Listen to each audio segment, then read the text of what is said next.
Assalamualaikum warahmatullahi wabarakatuh. Apa kabar teman-teman? Semoga kalian semua dalam lindungan Allah ya.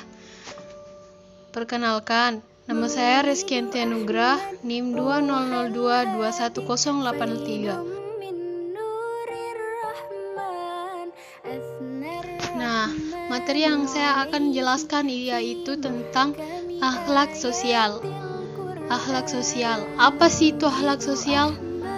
Bagaimana sih yang dikatakan akhlak sosial itu? Apa sih pandangan Islam tentang akhlak itu? Oke, kita akan mengetahui semua itu di video berikutnya. Nah, yang pertama, pandangan Islam terhadap kehidupan sosial. Sejak kelahiran Islam belasan abad yang lalu, Islam telah tampil sebagai agama yang memberi perhatian pada keseimbangan hidup antara dunia dan akhirat, antara hubungan manusia dengan Tuhan, dan antara hubungan manusia dengan manusia, serta antara urusan ibadah dengan muamalah, atau dalam hal ini perlakuan atau tindakan terhadap orang lain. Pada abad sebelumnya, dalam bidang sosial, Islam menjunjung tinggi rasa tolong-menolong, saling menasihati tentang hak dan kesabaran, kesetiakawanan, egaliter atau kesamaan derajat dan tenggang rasa, serta kebersamaan. Mereka pada abad dahulu itu selalu menjunjung rasa kepedulian untuk mengikat tali silaturahmi. Nah, selanjutnya, apa sih prinsip Islam dalam mewujudkan kesejahteraan sosial? Nah, prinsip Islam dalam mewujudkan kesejahteraan sosial, kita kaji terlebih dahulu tentang apa sih itu kesejahteraan. Nah, kesejahteraan itu berasal dari kata sejahtera, yang secara etimologi berarti aman dan sentosa. Nah, atau bisa dikatakan bahwa gambaran umum masyarakat yang merasa aman, makmur, dan sentosa. Muhammad Quraisy Shihab mengawali kesejahteraan sosial dengan kata Islam sebagai bentuk penyerahan diri manusia kepada Allah Subhanahu wa Ta'ala demi mewujudkan dan menumbuh suburkan aspek-aspek akidah dan etika. Dari pengertian tersebut, kita dapat menggali beberapa makna atau mendapatkan beberapa makna atau memperoleh beberapa makna, yaitu yang pertama, makna keselamatan. Makna keselamatan ialah hal pertama yang menjadi rujukan manusia dalam memandang dirinya sendiri. Sifat selamat akan membawa diri pada kemampuan manusia untuk melanjutkan kehidupan selanjutnya, baik itu kehidupan dunia maupun akhirat. Yang kedua, makna kedamaian. Makna kedamaian merupakan ini kelanjutan dari makna keselamatan. Dalam keadaan ini, manusia diharapkan selalu berdamai dengan manusia lain dalam hal apapun itu, agar tidak terjadi tindakan saling memusnahkan atau tindak kekerasan yang lain seperti pembunuhan. Yang ketiga, makna kasih sayang. Makna kasih sayang ini berpotensi dasar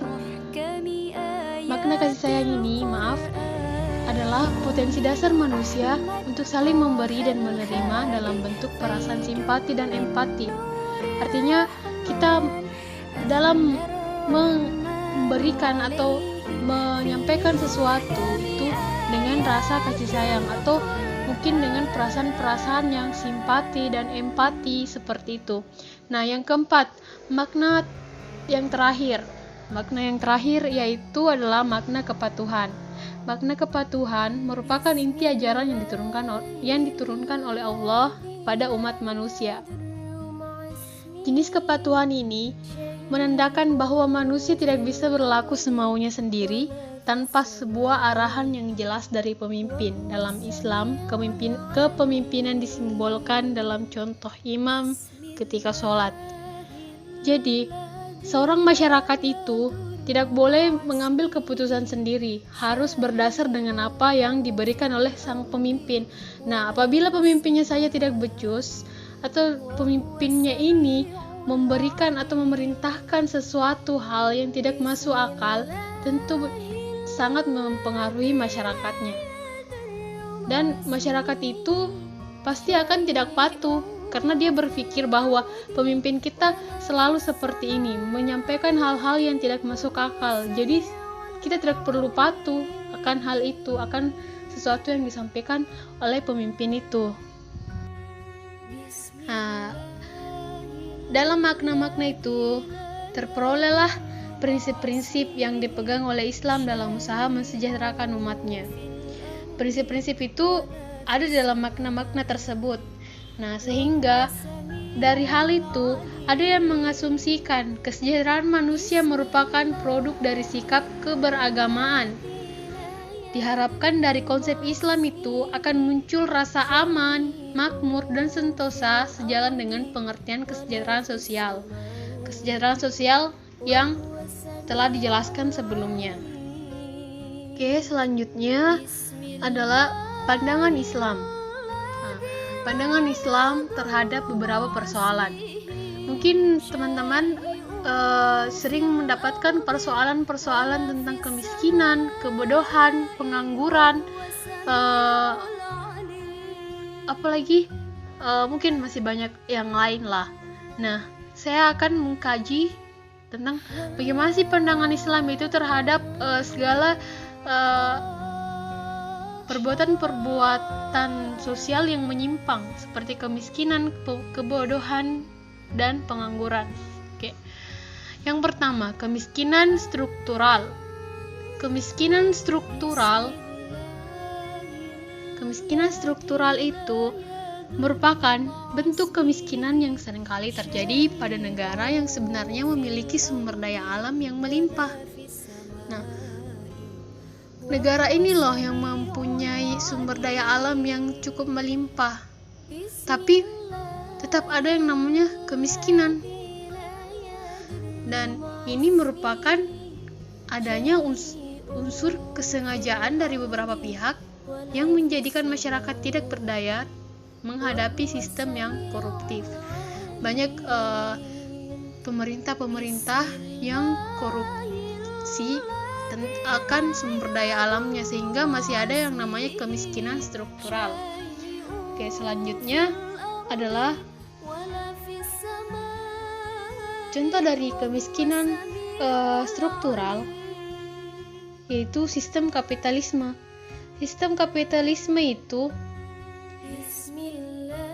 segala hal yang berkaitan dengan keuntungan hanya didapatkan oleh orang pribadi, tidak dengan orang-orang yang lain, di mana orang pribadi tersebut menumpuk kekayaannya, sehingga tidak mengherankan jika yang kaya akan semakin kaya dan yang miskin akan semakin merana.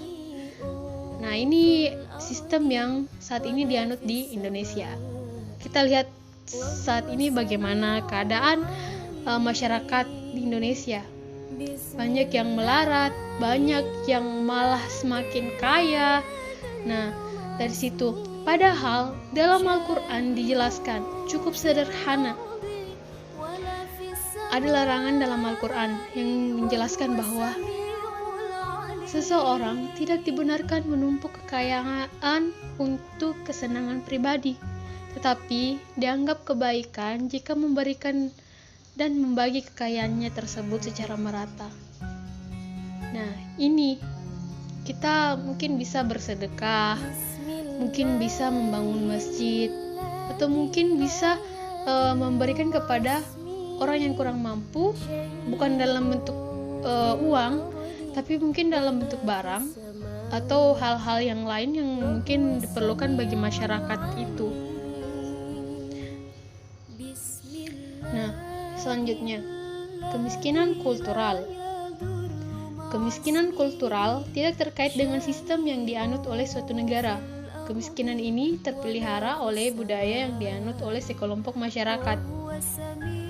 Islam memandang kemiskinan kultural tidak sesuai dengan tujuan kemanusiaan universal, kemiskinan kultural sama artinya dengan bentuk pembudayaan miskin. Artinya ini kemiskinan sudah menjadi budaya sejak dulu. Budaya sejak dulu yang sampai sekarang kita sering melakukan, sehingga terbentuklah yang namanya kemiskinan kultural. Nah, kemiskinan kultural itu dapat sampai dalam bentuk tingkat akut, di mana mereka yang merasakan kemiskinan kultural ini merasa mengemis atau meminta-minta adalah hal yang wajar dan bagian dari mata pencaharian mereka. Jadi di kemiskinan kultural ini, mengemis atau meminta merupakan bagian dari mata pencaharian.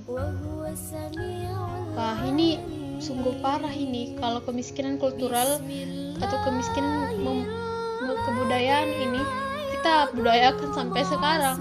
Mungkin sudah tidak ada lagi yang namanya kekayaan atau kesejahteraan sosial, sudah tidak ada karena budaya miskin itu kita ikat sampai sekarang.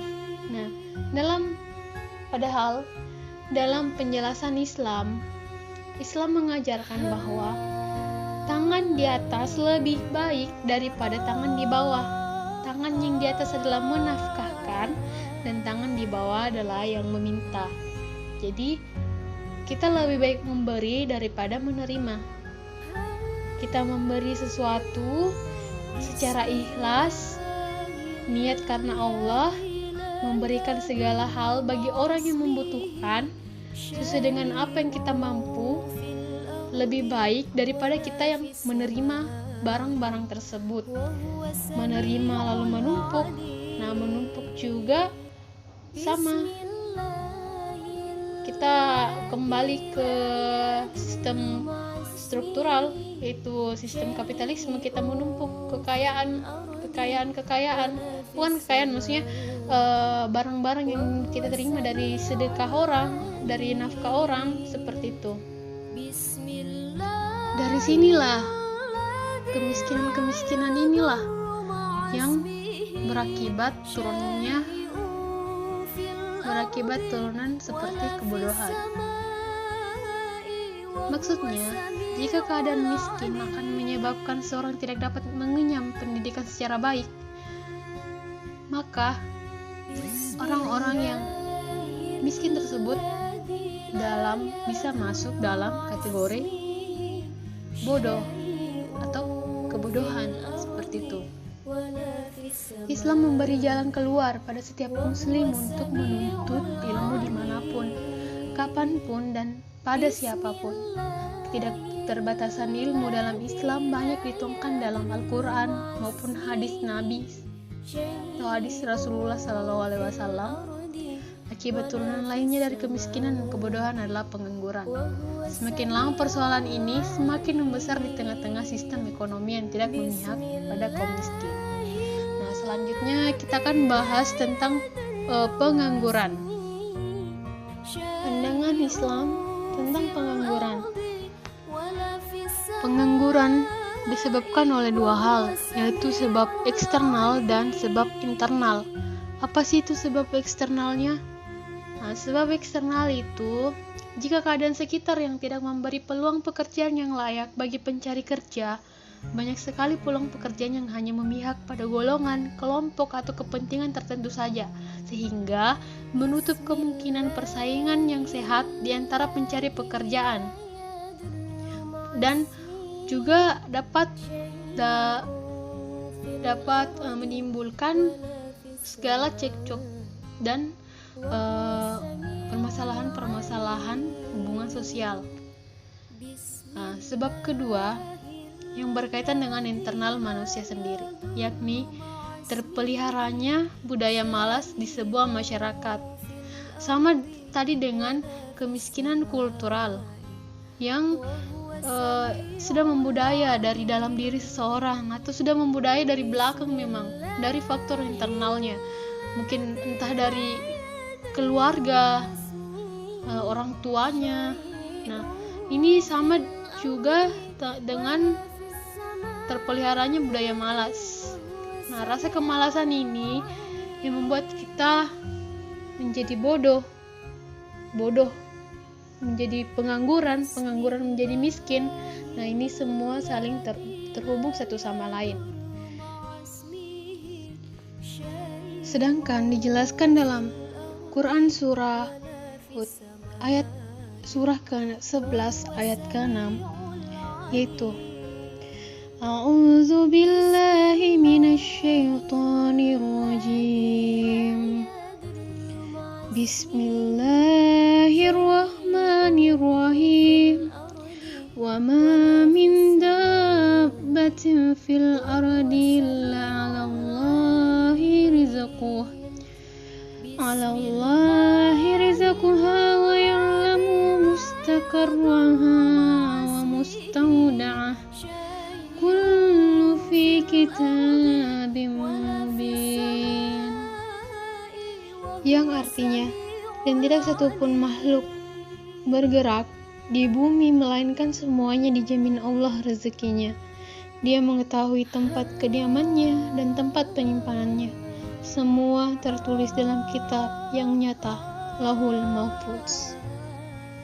Sejalan dengan maksud ayat di atas, pengangguran bisa diidentikan dengan sikap diam atau tidak mau berusaha seseorang dalam menghadapi realitas hidupnya, sehingga makna akar kata miskin yang berasal dari bahasa Arab sakana yang berarti diam atau tenang mungkin merujuk pada sikap ini. Nampaknya dari semua persoalan-persoalan ini, dari segala hal persoalan ini tentang kemiskinan, kebodohan, dan pengangguran saling terkait satu sama lain, sehingga tidak ada alasan yang membenarkan apabila hanya satu persoalan saja yang diselesaikan, persoalan satu bertumpu pada persoalan lain yang dalam penyelesaiannya harus menyeluruh tanpa meninggalkan atau menunda lainnya. Kiranya tugas seorang muslim seyogyanya menyelesaikan persoalan ini juga secara komprehensif jika mau dikatakan muslim yang kafah. Nah, itu tadi segala bentuk akhlak sosial, akhlak atau perbuatan-perbuatan yang berkaitan dengan kebaikan, yang berkaitan dengan Islam, yang berkaitan dengan muslim.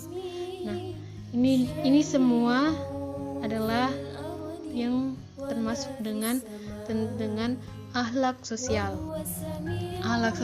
Islam yang bermula dari kesolehan pribadi atau individu. Dari kesolehan pribadi itulah yang akan membentuk keluarga yang soleh, dan keluarga yang soleh merupakan salah satu indikator bagi suatu tatanan masyarakat atau sosial yang bermoral.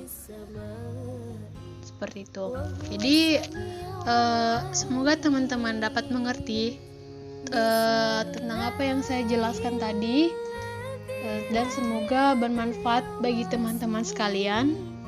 Saya undur diri. Sekian, maafkan apabila ada kesalahan, karena kesempurnaan hanyalah milik Allah Subhanahu wa Ta'ala. Terima kasih.